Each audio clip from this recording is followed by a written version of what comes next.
we're gonna go see honest to goodness opium den, and perhaps the spot where Jimi Hendrix got his first guitar gig from Tommy Chong. It's only a rumor, but follow me. Better slip into your evening clothes.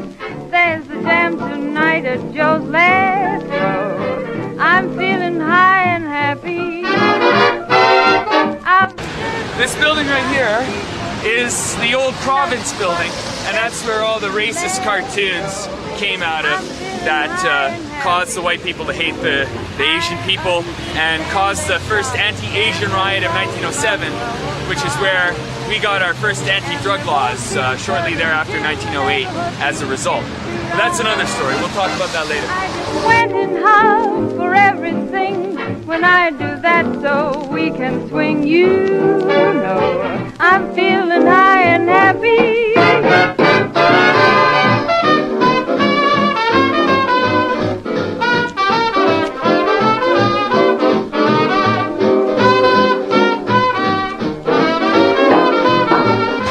This building, it's the, with all the naked babes on it, it's the Sun Building, and it was the tallest building in the British Empire in 1913, after it was built.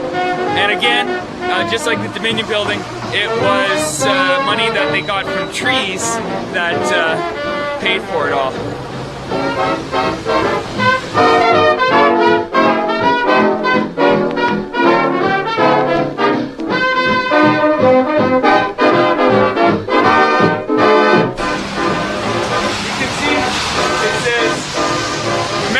Tea house up there. This used to be the old marijuana tea house until it was shut down. The guys who were doing it, I don't think they were fully respectful of either community concerns or activist concerns, and they didn't get much support, so it didn't last very long and it didn't make much of an impact. Not like the kind. But again, there have been many experiments in dignity and tolerance in Vancouver, and there'll probably be more before this drug war is over.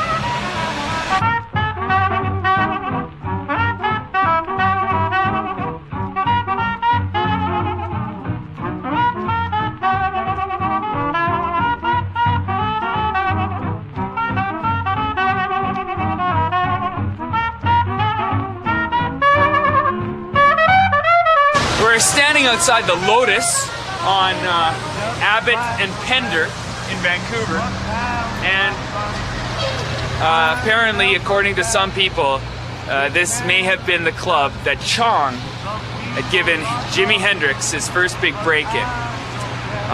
Now, according to Tommy Chong, he met Cheech further along down Pender Street into Chinatown on Pender in Maine, but we won't be going there today, kids. But this is a very important street for Tommy Chong. He was a nightclub owner or manager for a couple of nightclubs, and Tommy Chong did walk the streets of Pender. So did Jimi Hendrix. Who knows? There may be some truth to this rumor. We'll look into it and give you more details as they come to us.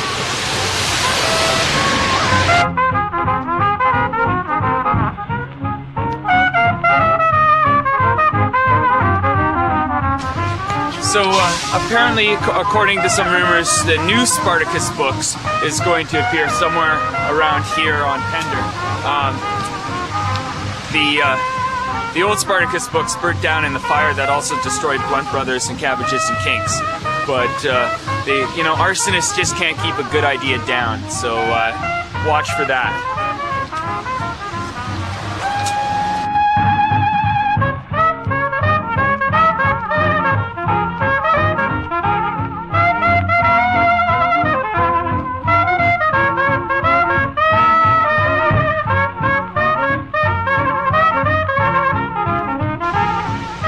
Get that mural in the background. You can see the Chinese people have been in Vancouver about as long as the white people have.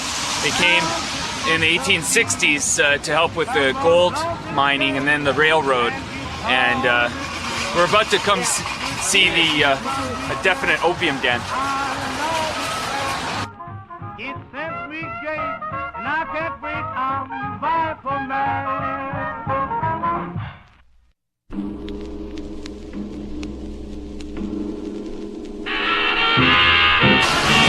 So, I don't know if you can see the nail, but can you see the nail up there?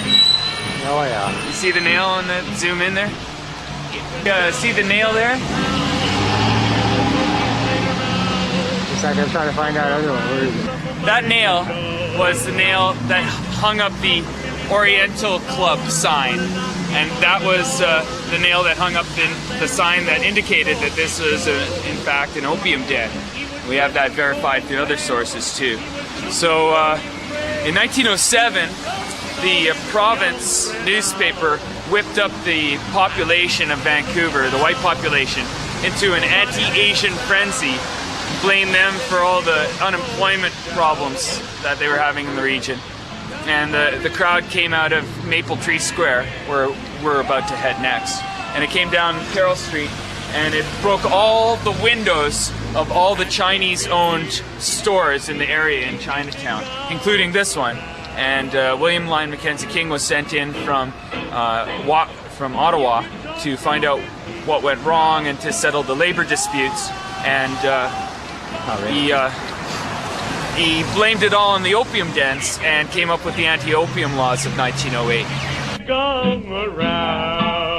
It says here, the swords were sold to C.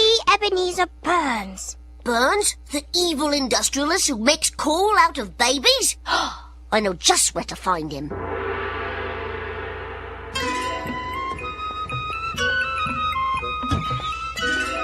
Ebenezer Burns? Yeah, he's over here.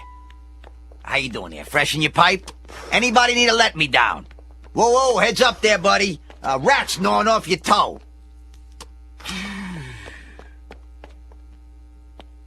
The Sword of Osiris. I once possessed the entire collection. Then I sold them all for opium. Oh, how I wish I had them back to sell for more opium. Who did you sell the swords to? A fat man with sideburns. Like that one over there. There's your mutton chop murderer! Stop, fiend!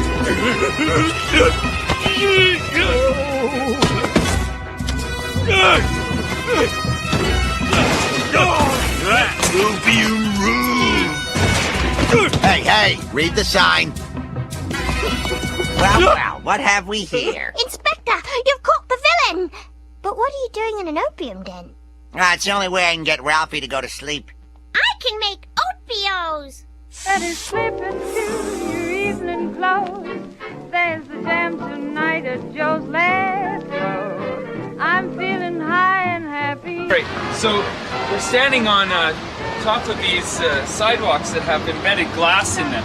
And they were built early on in the 1880s and 1890s. Yeah, come a little closer. Thank you. Okay, we're looking at a sidewalk which has glass embedded in it. And it was built in the 1880s and 1890s to allow for people to walk underneath and have their walkway lit by the sun. Perhaps even to avoid being noticed as they entered the opium den nearby. Feeling high and happy.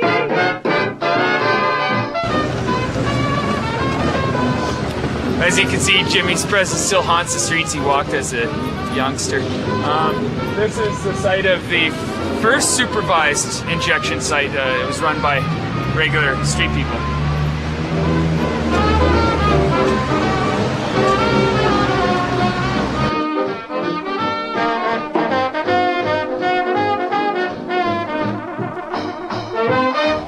All right, we're standing here in Blood Alley. The reason why they call it Blood Alley was this is where they used to execute the criminals back in the 1880s and 1890s.